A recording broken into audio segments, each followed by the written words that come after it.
నమస్తే, welcome to hash tag you. నేను మీ Rajesh. So సహజంగా ఎవరైనా ఏసీలు పెట్టుకున్నారు ఇంట్లో కానీ, ఆఫీసులో కానీ, లేకుంటే బయట తిరిగే కారుల్లో కానీ అనుకుంటే చల్లగా ఉండాలని పెట్టుకుంటారు. కానీ ఇప్పుడు మీ ఏసీని వేరే వాళ్ళు నియంత్రిస్తే అది చాలా చిరాగ్గా ఉంటుంది, వినటానికే చాలా చిరాగ్గా ఉంటుంది. అరే నేను ఏసీ పెట్టుకుందే చల్లగా ఉంటానికి కదా, నువ్వెవడరా నాకు చెప్పేకి అని అనుకునే ప్రమాదం కూడా ఉంటుంది.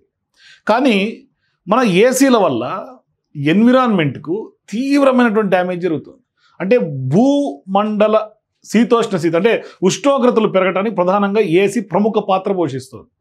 అంటే అది బయటికి వెలువడే గాలులతోటి ఒక పెద్ద ప్రమాదం పొంచి ఉంది. ఒక రకంగా చెప్పాలంటే క్లైమేటిక్ చేంజెస్కి మన ఏసీలు చాలా కారణంగా చెప్తున్నారు సైంటిస్టులు అందరూ కూడా. కానీ ఇప్పుడు మీ ఎయిర్ కండిషనర్ ఎంత చల్లగా ఉండొచ్చో దాన్ని పరిమితం చేస్తే ఇప్పుడు భారత ప్రభుత్వం ఒక కొత్త నియమాలను తీసుకొచ్చే ఒక ప్లాన్లో ఉన్నట్టుగా తెలుస్తుంది.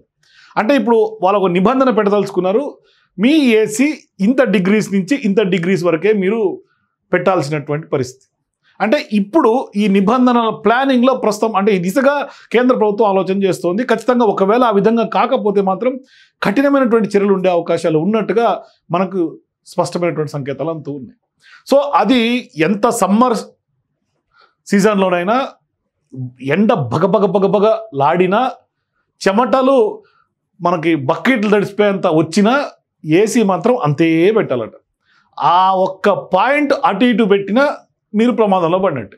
మరోవైపు భవిష్యత్తులో వచ్చే ఏసీలు కూడా దీనికి మించి పెట్టలేము, దీనికంటే తక్కువ తగ్గించలేము. ఇది రూల్స్. అంటే ఒక కట్ ఆఫ్ పెట్టబోతున్నారు ఏసీ యొక్క కూల్నెస్లో. ఇది ఖచ్చితంగా ఒక రకంగా చెప్పాలంటే ఇప్పుడు వాళ్ళు పెట్టాల్సినటువంటి కట్ ఆఫ్ ఏంటంటే 20 డిగ్రీల సెల్సియస్ కంటే కూడా తక్కువకి సెట్ చేయలేము భవిష్యత్తులో. మరి అంతకంటే ఒకవేళ పాత ఏసీలు ఉంటే కూడా దానికంటే తక్కువ పెట్టకూడదు.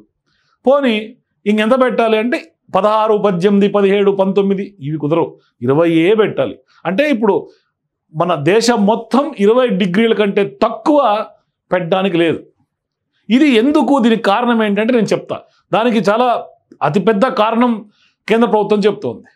అంటే 20 డిగ్రీల కంటే తక్కువ పెట్టకూడదు, 28 డిగ్రీల కంటే ఎక్కువ పెట్టకూడదు.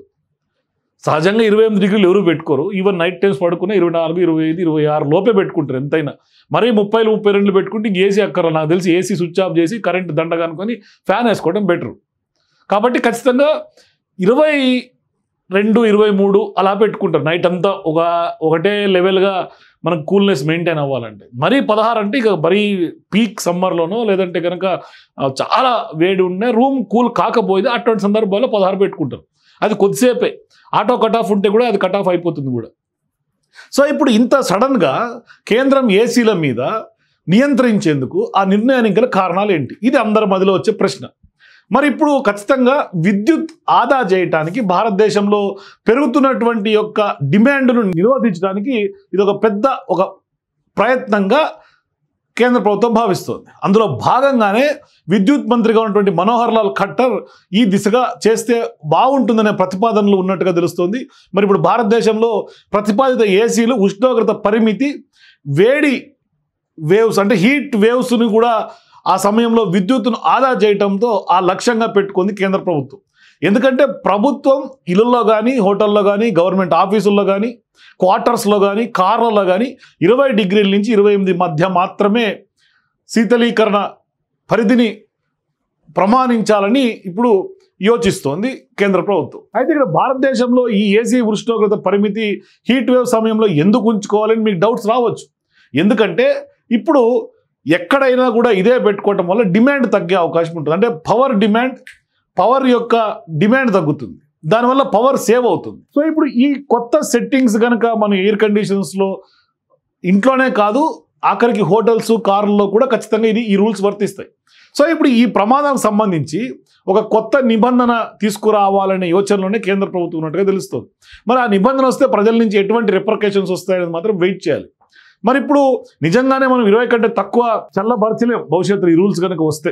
మరి ఉష్ణోగ్రత సెట్టింగ్లను కొంత ఖచ్చితంగా ఏ లక్ష్యంతో వాళ్ళు ఈ విధంగా చేస్తున్నారనే డౌట్ ప్రధానంగా రావచ్చు. ఇది మొట్టమొదటి ప్రయోగంగా కొంత కేంద్ర ప్రభుత్వం, కేంద్ర మంత్రి అయినటువంటి ఖట్టర్ ఢిల్లీలో జరిగినటువంటి కార్యక్రమంలో ఆయన ఆ ప్రతిపాదనని బయటపెట్టినటువంటి పరిస్థితి.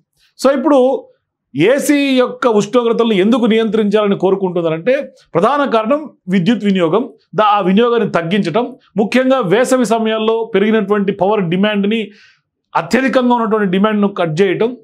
అట్లా చాలా వరకు ఇళ్లలో కానీ లేకుంటే ఆఫీసుల్లో కానీ పెద్ద పెద్ద భవనాల్లో రెస్టారెంట్స్లో కూడా కొంత తగ్గిస్తే అది కొంత తగ్గుతుంది డిమాండ్ అనేది. మరోవైపు 16 డిగ్రీల వరకు తక్కువగా నడిచే అవకాశాలు ఉంటాయి కాబట్టి ఇది పవర్ గ్రిడ్ పైన కొంత భారం కూడా, అక్కడ ఉన్నటువంటి ప్రెషర్ని, భారాన్ని తగ్గించే అవకాశం కూడా ఉంటుంది అనే దిశగా వీళ్ళు ఆలోచన చేస్తున్నారు. సో ఇప్పుడు గృహ నిర్మాణం అట్లాగే పట్టణ వ్యవహారాల మంత్రిత్వ శాఖలో ఉన్నటువంటి కీలక ఉన్నతాధికారి పంకజ్ అగర్వాల్ చెప్పేది ఏంటంటే ఎయిర్ కండిషనర్లు దాదాపుగా 50 మెగావాట్ల విద్యుత్ వినియోగాన్ని కలిగి ఉన్నాయని, ఇది దేశంలో గరిష్ట విద్యుత్ లోడును 5వ వంతు అని కూడా ఆయన వివరిస్తున్నారు. అంటే దీన్ని ఖచ్చితంగా కట్ ఆఫ్ చేయాల్సినటువంటి బాధ్యత ఉంది. ప్రతి ఒక్కరు కూడా ఏసీలు పెట్టుకొని ఇష్టం వచ్చినట్టుగా పవర్ డిమాండ్ పెంచేస్తే భారతదేశం ఒక రకంగా క్రైసిస్లోకి పోయే అవకాశం ఉంటుంది. సో ఇప్పుడు ఏసీ ఉష్ణోగ్రతల్లో ప్రతి 1 డిగ్రీ సెల్సియస్ పెరుగుదల శక్తి వినియోగాన్ని 6% తగ్గిస్తుందని అధ్యయనాలు చెప్తూ ఉన్నాయి. అంటే ప్రతి ఒక్కరు కూడా తమ ఏసీలను కేవలం 1 డిగ్రీ ఎక్కువగా సెట్ చేసుకుంటే పీక్ టైంలో మనం దాదాపుగా 3 గిగావాట్ల విద్యుత్ ఆదా చేయొచ్చట. ఇప్పుడు అగర్వాల్ అనే అధికారి చెప్తున్నటువంటి పరిస్థితి. మరి ఇప్పుడు భారతదేశంలో దాదాపుగా 100 మిలియన్ ఏసీలు ఉన్నట్లుగా ఇప్పటికే ప్రభుత్వం గుర్తించింది. అంటే దాని మీద ఒక గ్రౌండ్ వర్క్ జరుగుతోంది. మరి ప్రతి సంవత్సరం 15 మిలియన్లు అదనంగా ఇన్స్టాల్ కూడా చేయబడుతున్నాయంట.